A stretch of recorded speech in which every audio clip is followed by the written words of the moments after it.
Well, good afternoon, everyone. I'd like to welcome everyone to Congresswoman Doris Matsui's virtual town hall. I'm Jeremy Marcus, Congresswoman Matsui's Chief of Staff. Just a few housekeeping items before we get going.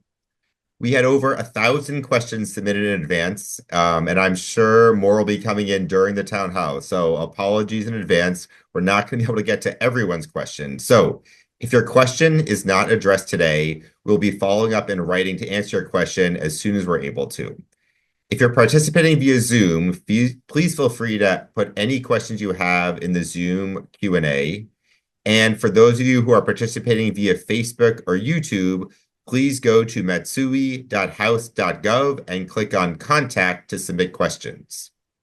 Also, you can always use our website for questions that you have for the Congresswoman at any time, and for help with casework. We help with everything from passport issues to veterans benefits to Social Security to tax issues. Please visit matsui.house.gov for any of those issues that we can help with. And with that, thank you for joining. And now here is Congresswoman Matsui. Hi, everyone. Thank you for taking the time out of your busy days to join me for this really important conversation. Before I get started, I want to say thank you for being engaged and thank you for your passion. Over the past few weeks, we've received hundreds of calls and messages from all of you. I've heard your fears, your questions, and your feelings about the sheer scale of awful actions we're seeing from the Trump administration. You are not alone in your frustration, and you're not also alone in your desire to fight back. That's why today I wanted to take this opportunity to gather so many of you and answer some of your questions. We won't be able to get to nearly everything today. It's fully possible that President Trump issues a new catastrophic executive order while I'm talking with you. But this is the first step in an ongoing conversation. I'll be sending out information and posting regularly to call out the lunacy and lawlessness, because I know how important it is that you hear directly from me firsthand about how we are fighting back. I've had the privilege of being elected by you to come to Congress and to do serious, thoughtful work, to deliver on the promise of government, and when it falls short, to consider how to change the law to improve things. I'm certainly not here to surrender to an out-of-control executive branch and an unelected billionaire and his cohorts. We're in a pivotal, unprecedented time. Right now, President Trump is ignoring the laws passed by Congress, ignoring court orders, and usurping the separation of powers enriched in our Constitution. Moreover, he's intentionally creating fear and anger through his chaos by threatening the essential parts of our lives, our healthcare, our personal information, the cost of food, our trust of our neighbors. He's looking to separate us and convince us we are hopelessly divided. But we're Sacramento. Our strength is in our ability to lean on and embrace one another when times get tough. We're not going to play this game. We won't be bullied. You are already doing that difficult but important work, letting your voices be heard, standing up for your neighbors and the most vulnerable amongst us. To make our voices resonate, we need to be strategic and intentional. Unlike Donald Trump and his cronies, I mean what I say. I'm standing with you, and I'm going to continue standing up for you. I love Sacramento. We are resilient, we are resolute. And look, right now the focus is on fighting back against a barrage of outlandish, illegal actions of the White House. But I will not be deterred from delivering for you at home.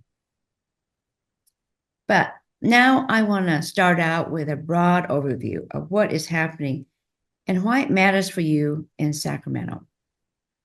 While Trump likes to pretend that he has ultimate power, only Congress can actually change the law. When we say that his executive actions are illegal, that is exactly what we mean. The rule of law is the foundation of this grand American experiment. And while the president represents the executive branch, he still has to do what the law says. Programs created by Congress and funded by Congress for the American people cannot be stopped by the president. These actions must get sorted out in the courts. We cannot be fooled by his arrogance. He thinks the law doesn't apply to him. It does. No one is above the law. And when the smoke, mirrors, and rampant demagoguery catches up with him, he will try to force his will through Congress. Now, I won't lie to you. Democrats don't hold the majority in Congress, and that makes this an uphill battle. We don't control which bills we vote on or are brought up in committee. In the Senate, we don't have the numbers to stop nominees without Republicans joining us. But just because we are not in power does not mean we are without power. In the House, Republicans currently hold a very slight majority. They presently have a 3-seat majority in the Senate. To fight back, we need to have cohesion and unity. We know the Republicans will not, because they're already fighting amongst themselves, and that is how we will win. We already know the legislative playbook. Congressional Republicans are going to try to rob the American people. Now, you're going to hear the words budget reconciliation come up a lot. This is a process that Congress can do once a year to change how revenue is raised, and they define that term very loosely. The president is going to put on a big show of misdirection and misinformation about what will be in that package. But as things are being rolled out, you can guarantee I will be standing up for the programs and funds our community relies upon. Now, with that, I would like to answer some of your questions. Thank you, Congresswoman Matsui. Our first question of the day comes from Nathan in Sacramento. He asks, what are Congresswoman Matsui and House Democrats doing to stymie President Trump's executive actions that are illegal and or unconstitutional and push back against the president's effort to diminish congressional power? How can Sacramentans support your efforts? Thank you, Nathan. It certainly gets at the heart of this discussion. How do we stop the madness we're seeing unfold every day? There are 3 ways we're fighting back. First is through legislation, official actions, and oversight. Democrats are not in the majority, but there are still official actions we can take, and we are taking. When I sign on to a letter to the Trump administration with my colleagues, know that we are beginning the oversight process. These letters are a critical first step in how we fight back, putting the Trump administration on the record and building our coalition. Federal agencies have a legal obligation to answer members of Congress, and it is always a crime to lie to Congress. We are also introducing legislation and using our leverage to force Republicans to work with us to prevent the continued abuses of power. I'm going to fight any efforts to steal taxpayer money from the American people, to end Medicaid as we know it, or to defund programs that provide essential services to everyday Americans. The Republicans have an extremely slim majority right now. They need a unanimous type of agreement and to get everything done in their conference. And we know they don't have it. We're working to drive a wedge between the radical extremists and those Republicans who still want to get something done for constituents, who still believe in government. There are still a few. If we succeed in that, to get anything done, they're going to need Democrats. and we are going to do everything we can to fight for our values and fight for you. Second, we're going to fight them legally. It is incredibly concerning how regularly Musk and his minions break the law, but the law is catching up with them. Trump and Musk are already getting a forceful reminder from our judicial system that they do not have the authority to make their own laws or ignore the ones that are already present. On Saturday, a federal judge prohibited Musk from continuing to access sensitive data from the U.S. Treasury. This isn't the first time judges have blocked the Trump administration from breaking the law. And I think we all know it won't be the last time. You can be confident that House Democrats are partnering with state attorney generals, including in California, to strengthen legal action. And we'll leave no stone unturned to make sure our judicial system defends your rights. Now, part 3 is for all of you come in. Public awareness and storytelling. We are not going to be quiet about what we're seeing. We may not have the White House press room, but we're going to keep calling the Trump administration out at every wrong turn. Donald Trump lied to the American people to get here. He lied about the 2020 election results. He lied about not knowing what Project 2025 was. He lies every time he claims to care about anyone but himself. I won't stand by while he attacks our way of life, including right here in Sacramento, and then lies about it.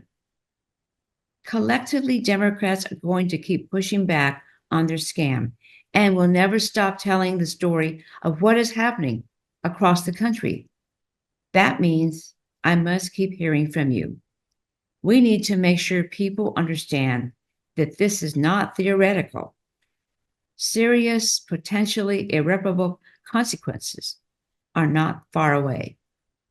And the damage he's causing people is really no joke. People are having to ask themselves hard questions. Will I be able to afford healthcare? Will I be able to feed my family? And am I safe expressing myself as who I am, or will people hate me? And what is my future here? Behind each of those questions is a story, one that matters. Each of your experiences weaves a strong community fabric that can't be torn apart. Those stories truly resonate on a human level. That's why and how we defended the Affordable Care Act when he attacked it before. That's how we defended democracy when he attacked it before. And that is how we can continue to fight back now.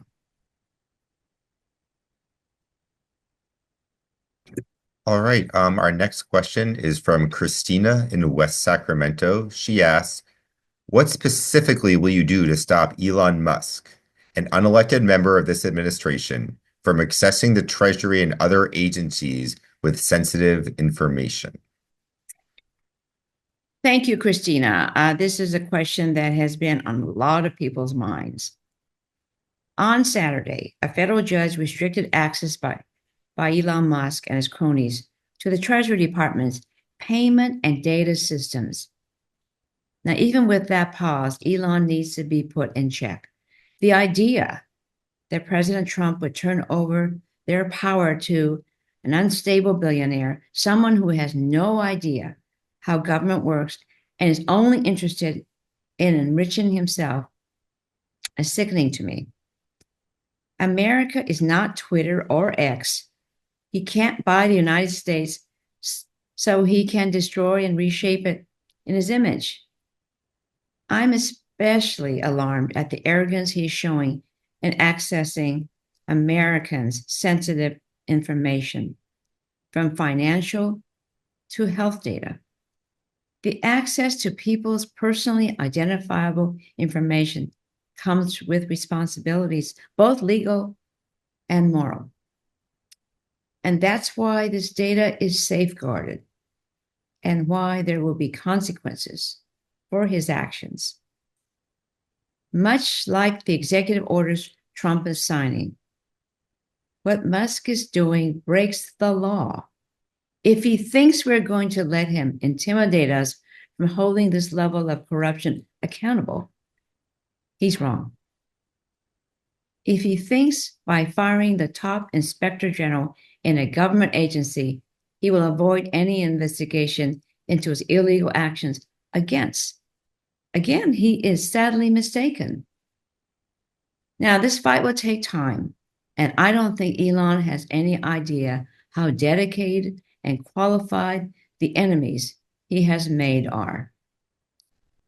To make sure that this never can happen again, House Democrats have proposed a bill that sets clear standards for who in the government is allowed to access Americans' personal information. I'm an original co-sponsor of the Taxpayer Data Protection Act.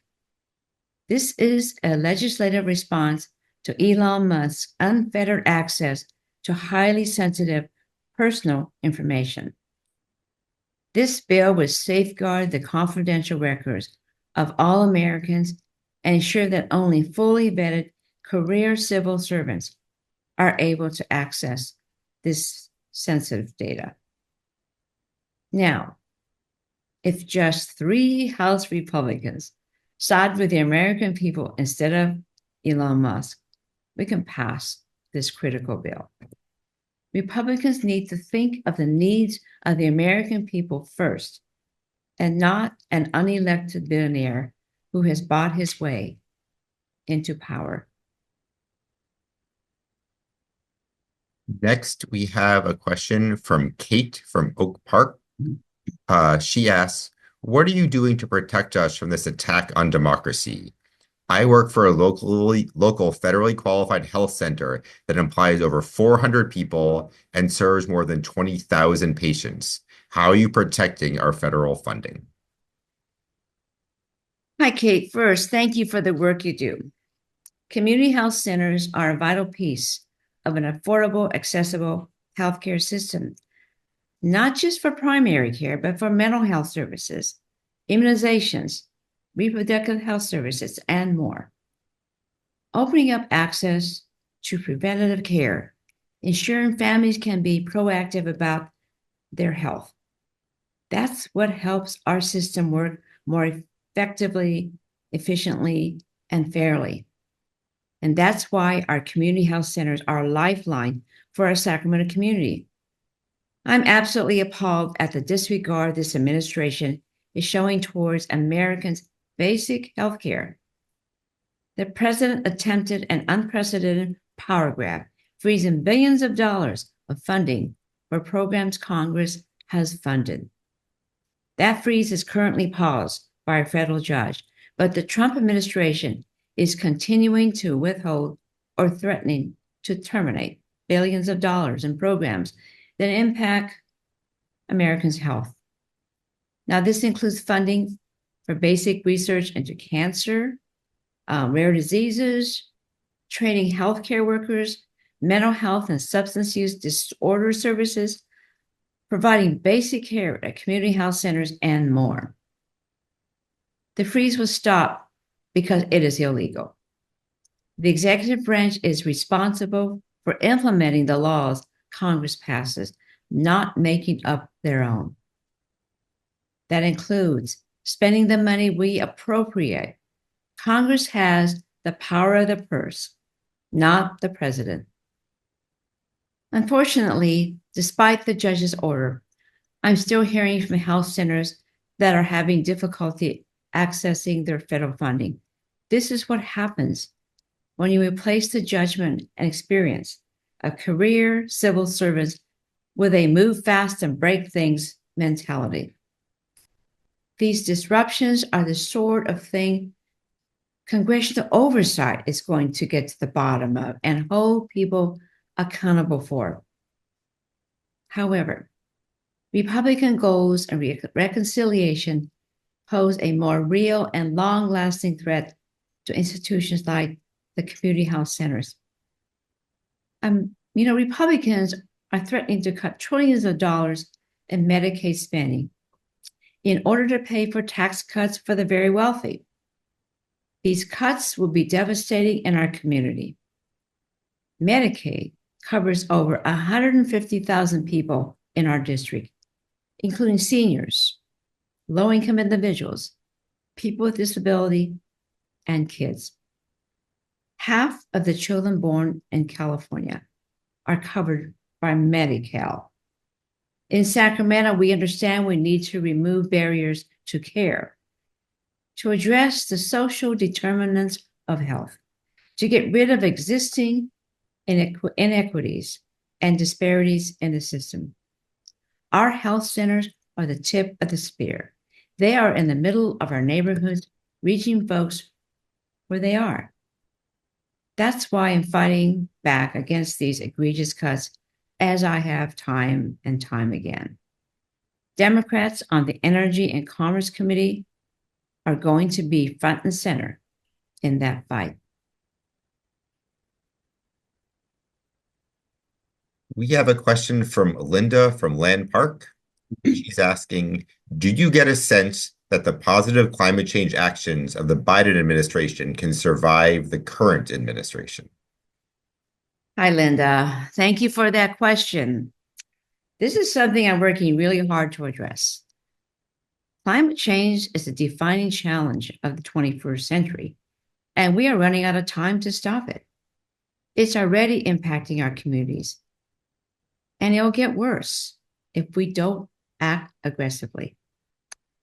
Thanks to Democrats' clean energy agenda, the Inflation Reduction Act, the Bipartisan Infrastructure Law, and the CHIPS and Science Act, we are in the midst of a profound technological revolution. Clean energy and clean vehicles are rapidly getting cheaper and better and replacing dirty fossil fuels. President Trump is trying to take us back to the Stone Age, freezing funding for energy projects, blocking solar development, and banning wind energy. But, he'll quickly find out that the clean energy future is already here and is here to stay. Now, across the country, 95% of new energy being added to the grid is clean energy.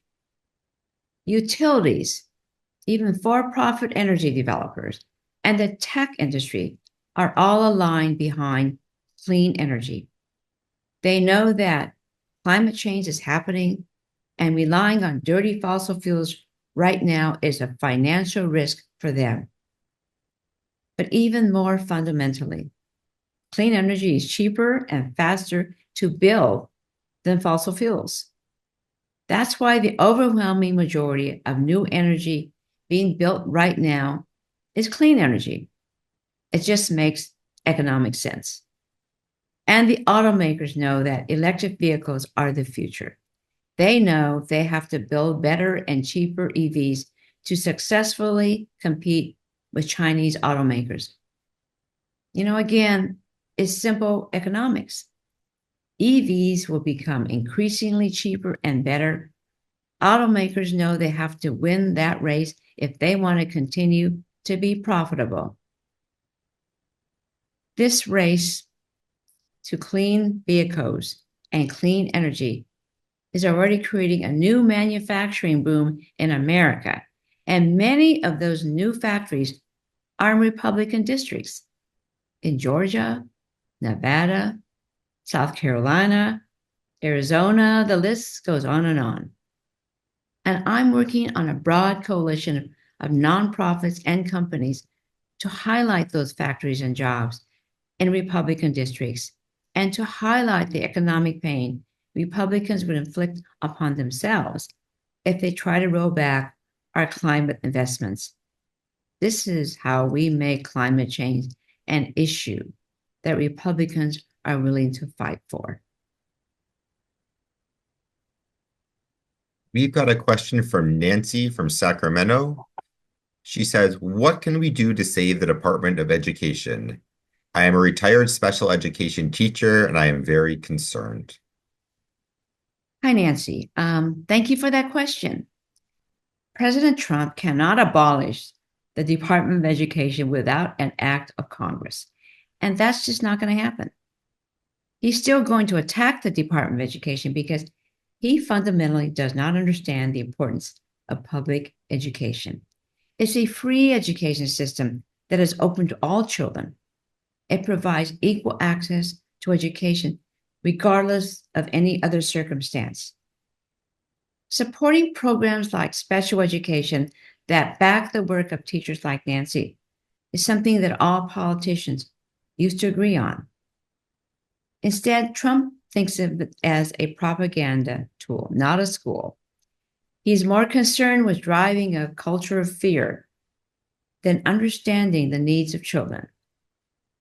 That is really sad, especially at a time when students are vulnerable to real threats like misinformation that drive the divide in our country.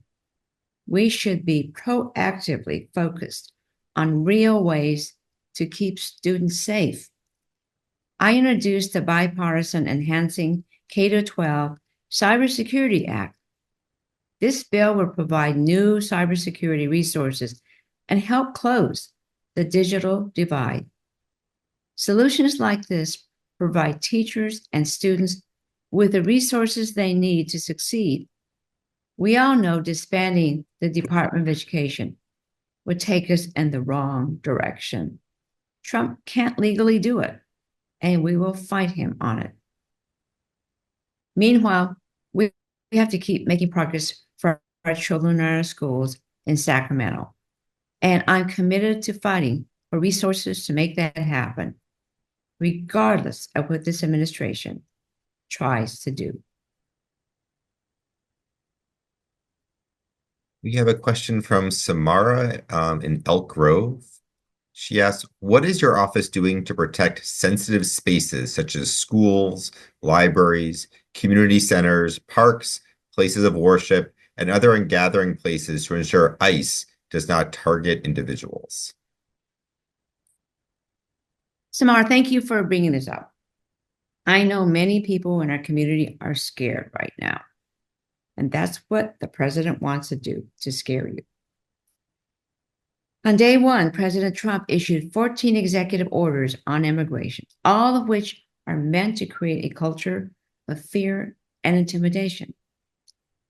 We are a nation of immigrants and beautiful diversity, but he has moved a long way from give us your tired, your poor, your huddled masses yearning to breathe free. We know we have work to do to modernize our immigration and asylum system. We owe it to those who come to America to make something of their lives.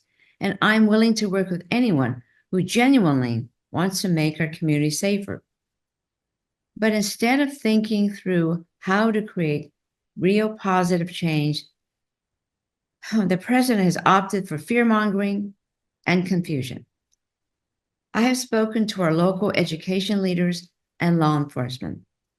They're going to ensure that Trump's immigration efforts will not be carried out in our schools, places of worship, doctors' offices, community centers, and libraries. California Attorney General Rob Bonta has put up helpful information on the protective measures that are enshrined in California state law. Because in California, all law-abiding individuals have equity and safety from wrongful detention or separation from their families. We have a question from Kathleen in Sacramento. Will you save Medicaid, food stamps, Head Start, and other programs from budget cuts? Hi, Kathleen. I am just as appalled as you are that Republicans led by Trump are proposing to cut these critical programs in order to pay for their tax cuts for the very wealthy. Republicans are proposing up to $1 trillion in cuts to the Medicaid program alone. This would be absolutely devastating. Medicaid's impacts are far-reaching. Medicaid covers half of all children in California. It is the largest payer of long-term care for our older adults, including the services that help people age in place and stay in their communities. It pays for comprehensive range of mental health services. Food stamps, Head Start, Medicaid, and other services undertaken by Republicans are absolutely critical to helping us fulfill the American promise. You can count on me to stand up to these cuts, but this is where your help comes in. We need to hear your stories so we can show Republicans how their irresponsible proposals would hurt the average American so that they can see the face of resistance. Even though the illegal freeze is currently paused, the irresponsibility of Musk and his team towards these delicate payment system has really caused a ripple effect.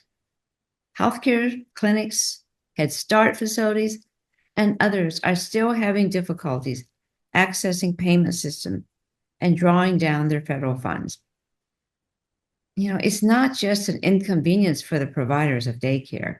We should be focused on our children, not finding an accounting system, or for healthcare workers who should be focused on patient care. It really means that bills can be late and fees can be incurred. It can lead to the loss of these services and doors closing. We spend too long fighting to get these services set up, finding the doctors and nurses, and earning patient trust. We can't go backward. So we need you. I can show Republicans all the studies in the world on the impacts of these direct care programs. None of that will get through to them like a personal story. They need to understand what Medicaid does for real people. So send me your stories. Send my colleagues throughout the state. We can only save these programs together.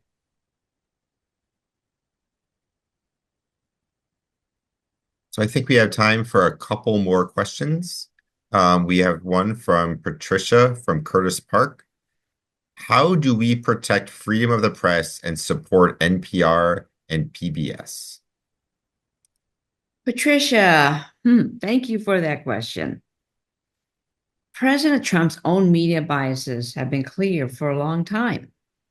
He likes a news outlet he can control, and he hates when people look for the truth.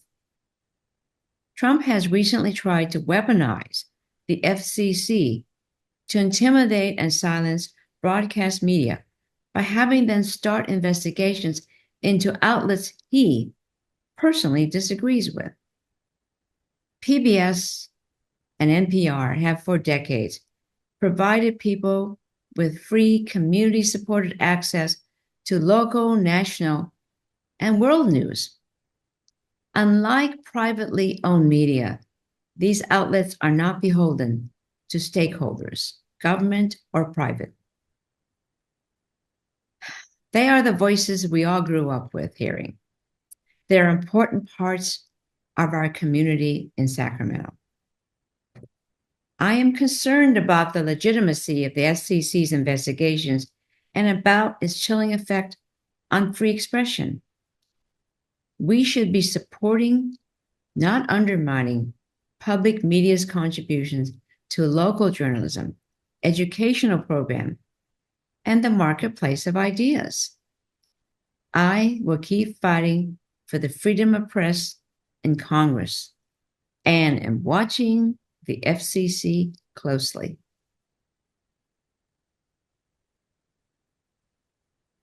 All right, we have a question from Margaret in East Sacramento. As someone who has worked for USAID my entire career, I'm interested to hear how you are fighting to save this critical arm of U.S. foreign policy. Also, how can those of us who are terminated with no notice cope now that our industry is upended overnight? Thank you, Margaret. I am definitely troubled by the disrespect the Trump administration is treating public servants. Federal employees are a dedicated and diligent group of people. They don't work for the government because it is lucrative, but because they believe government can help people. That is true for foreign aid workers, health officials, grant managers, and engineers. I'm going to fight to protect federal workers. USAID has been the most effective diplomatic tool we have. Diplomacy and development stand alongside defense in being critical to our national security. Rolling back the decades of work and relationships that the nonprofits and AID do around the world is creating a vacuum that will be filled by bad actors. And you know who they are. Trust is paramount in foreign relations. Trump failing to honor our commitments on the global stage will lose us allies and damage America's global reputation. All right, we're just about out of time. Let me just give Congressman Matsui a few minutes for some final wrap-up thoughts. Okay. Now, before we conclude, I want to thank you all for sharing your voices. I don't think the phones in my office in DC or Sacramento have stopped ringing for a moment in the past 3 weeks. You know, we need all that energy. I need to know what all of you are thinking and feeling. Now, in a few minutes, I'm going to have to head down to the Capitol, down to the chambers to vote and really meet with my colleagues. We have been discussing all these kinds of problems we have talked about today. Standing up to this bully in the White House is not something that can be done alone. The danger is real. The damage that's being done to our nation is real. While a lot of actions can ultimately be stopped by the courts or pulled back at the last moment, they already have consequences. We spent a large part of the last 4 years repairing the damage done by the first Trump administration. But we did, and we will again. I know we are in for a long fight, and we know what is at stake. He is doing nothing to lower the cost of living. He always talks about eggs, right? They're still expensive. Nothing to address the housing crisis. Nothing to strengthen our allies around the world. He has caused doubt and fear, and really further damage people's trust in the government. Now, it would be sad if I wasn't so angry. This is really not abstract. It's in all of our lives. It's in all the stories you have shared with me. It's in all of the fears you have of what comes next and how far this madness can go. I'm dedicated to stopping his agenda and getting back to things that matter to Sacramento and that matter for all of you. I want to thank you again. And I look forward to talking with you again soon. Thank you.